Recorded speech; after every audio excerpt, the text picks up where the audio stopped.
A very good afternoon to all of you. Kachruji, Dr. Batra, Shri Bhuvanesh Khanna, dignitaries of the Indian hospitality industry, travel, tourism, F&B industry, Namaskar.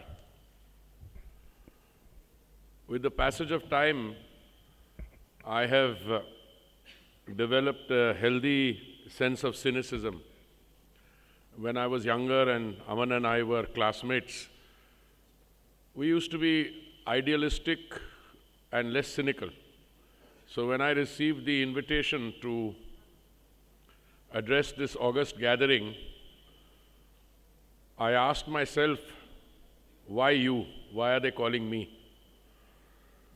So one cynical part inside me said, maybe they couldn't find a minister for tourism.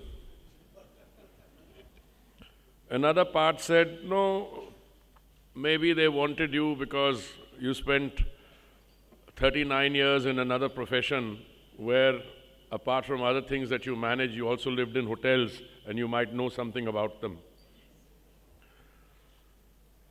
But at the end of the day, I felt very happy that you had invited me. I'm delighted to be here, and I think it provides me an opportunity to share some thoughts on what I perceive to be the state of the hospitality industry in India, with a few lessons learnt outside. And I see my friends of my past here from London and other places.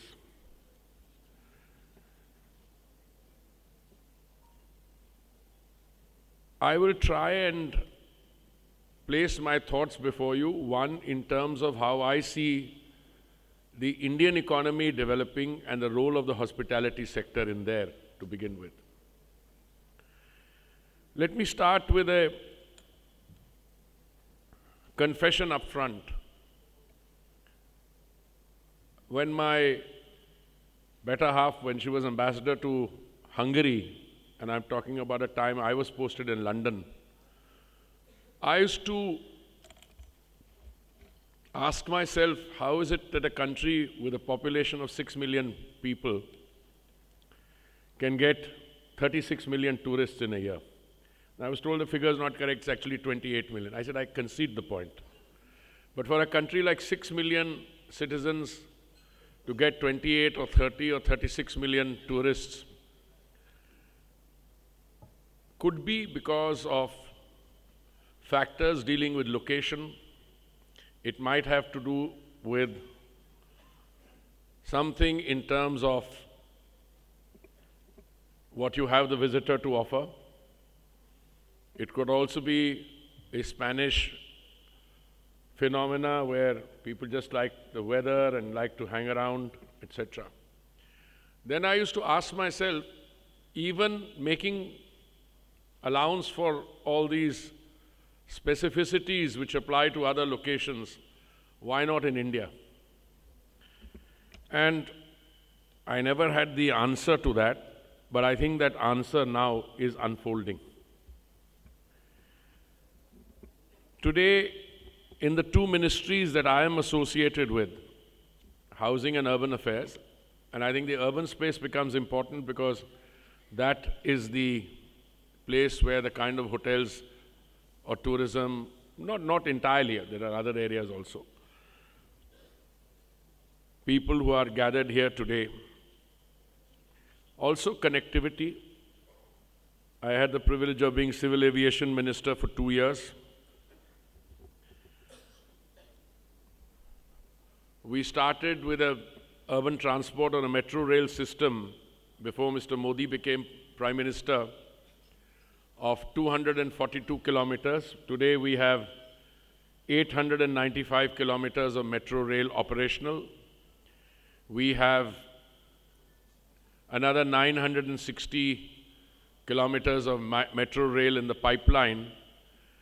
And I can tell you, not because this is any prediction, but in the next year and a half or so, we will have the world's second largest urban transport or metro system in the world, surpassing the United States, which has about 1,500 kilometers of metro. Of course, China will be way ahead because it's a large country and they are still growing. But the countries ahead of us today, Japan, Korea, United States, I think they've matured, and it's unlikely that they will lay or initiate any new lines. If you look at our civil aviation sector, and the Prime Minister said that, although this was rapid transit, RRTS, he also mentioned civil aviation. Not merely the number of airports we had in 1974, those have doubled from 74 to 148. But if you look at the passengers carried, and talking about passengers, the footfall in our metro system today is over 10 million a day. 1 crore passengers ride the metro system today. If you look at our airports, their footfall, if you look at the airlines, their carrying capacity has surpassed pre-COVID levels. Our Udan Yatra, which made air travel affordable, has clocked, I think, extremely impressive figures. But coming back to the hotel industry and your own assessments, the Hotel Association of India has said in its report that the direct contribution of the hotel industry to India's GDP was $40 billion in 2022. It is expected to reach $68 billion by 2027. That's only a few years away. I mean, if you look at, we are there towards the end of 23, and it will reach $1 trillion by 2047. Now, these figures may sound astronomical, but by 2047, when the Prime Minister expects us to be a Viksit Desh, most international analysts, Ernst & Young, to give you one, thinks by 2040, we'll be a $26 trillion economy, which is bigger than the US economy now. So look where we've traveled from. In the year 1700, India's contribution to the global GDP was 25%. After 190 years of colonial domination, it came down to single digits. In 2010, we were the 10th largest economy. Today, we are the 5th largest economy. In about a year and a half's time, we will be amongst the 3 largest economies in the world. Why? Because by the end of December 2023, our economy will be $4 trillion. The 2 economies ahead of us, Germany and Japan, I don't know which order, are 4.1 trillion and 4.3 trillion. But if you look at economic growth there, it does not clock the kind of figures we had, 7.8% in the last quarter. Now, if your tourism was dependent on the external sector, I would say making a prediction that your hotel industry would contribute $1 trillion may be a risky factor because you don't know what's going to happen in the world. I mean, no one can predict. But if you have done your sums and you've unleashed the forces of growth domestically, and that is what is happening today, then you can be on surer ground to say that the untapped potential domestically is growing and will require that, and you could have these figures. They may actually even turn out to be conservative. It does not, therefore, require knowledge of rocket science to say that the hospitality sector today, in fact, is looking at a very positive present and a very bright future. And these are not my original thoughts. On the way here, we are all on iPhone, apps and other things. I was looking at it. That is much of the story that I see in the press also. Your contribution, that is the tourism sector's contribution to direct and indirect jobs in 2019-20, which is a bad reference period. Bad reference period because it is towards the end of 2019 and the beginning of 2020 that the ugly pandemic or the pandemic reared its ugly head. It was 79.86 million jobs.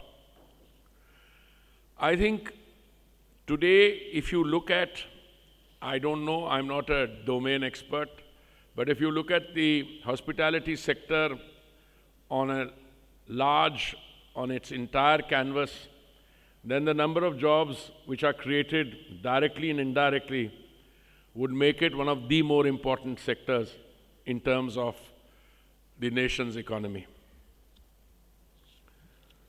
But what I find extremely positive is that this is not just all modern greenfield in the sense that we are building 100 smart cities that I believe also contributes. But 90 of them were area-based development, 10 were greenfield, totally scratch, and you can do modern futuristic structures there. But I think we have the ability in India, and that's been amply demonstrated, to take 1,000-year-old cities like Varanasi, rejuvenate that, make that a major center. And I came across this morning or yesterday a small village named Dhordo in Gujarat, which is being honored for the best village by the World Tourism Organization. So all this actually adds up to the beauty of what India has currently to offer in the hospitality sector and what I think is on the anvil. I can, even at the risk of being misunderstood, I joined the Foreign Service at a young age. I've served in Tokyo, Sri Lanka, London, New York, Brazil.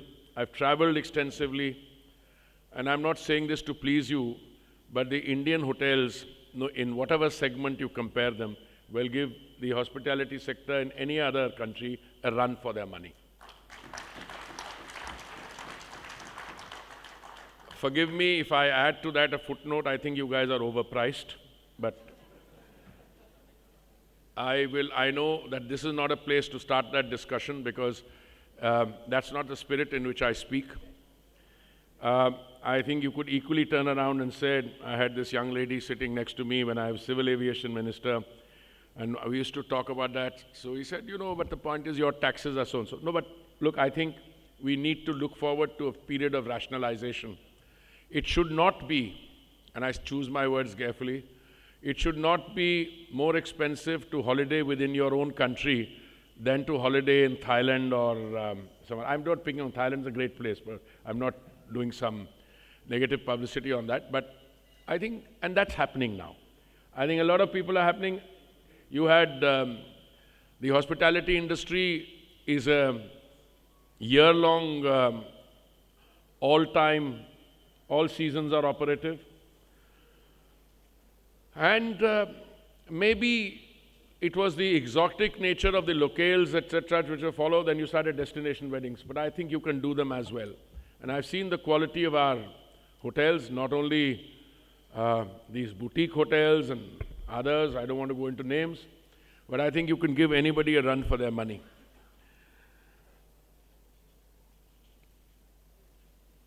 As far as the government is concerned, I think, again, want to reiterate that you've got the wrong minister. But I'm told that the government is leaving no stone unturned to provide quick approval processes, ensure single window systems, ensure substantial improvement in hassle-free and time-bound approvals for approving construction permits, and I have something to do with that also. But I think the other very, very interesting phenomena I'm noticing, today the hospitality industry is doing well and will thrive even more in future, not because it's getting investment only from the established networks in that. It's not that the chains are coming and setting up. Today, a lot of people in diverse fields, and this is what I came across more recently, people who are in the book publishing industry, people who've made money elsewhere, people who are lawyers, who have surplus cash, they invest in the hospitality industry. And that, I think that phenomena now is a given. At the end of the day, the complex interplay of demand and supply. I was asked this question very often at a time when we were defensive. How many tourists does India receive? And I had a cynical answer, just as many as hotel rooms that we have. So ultimately, I think when you see the economic potential growing and you see people looking at you with a different thing, I mean, whether it is wildlife, safari, winter sport, your beaches, etc., you need the infrastructure. And I'm very happy to find, certainly the two ministries with which I am associated, they are not only building the infrastructure, but they're doing it with a degree of vengeance. I know, for instance, that we are having an India Energy Week in Goa, and we fortunately are doing it in the month of February, which is good season. But one of my oil companies has land there.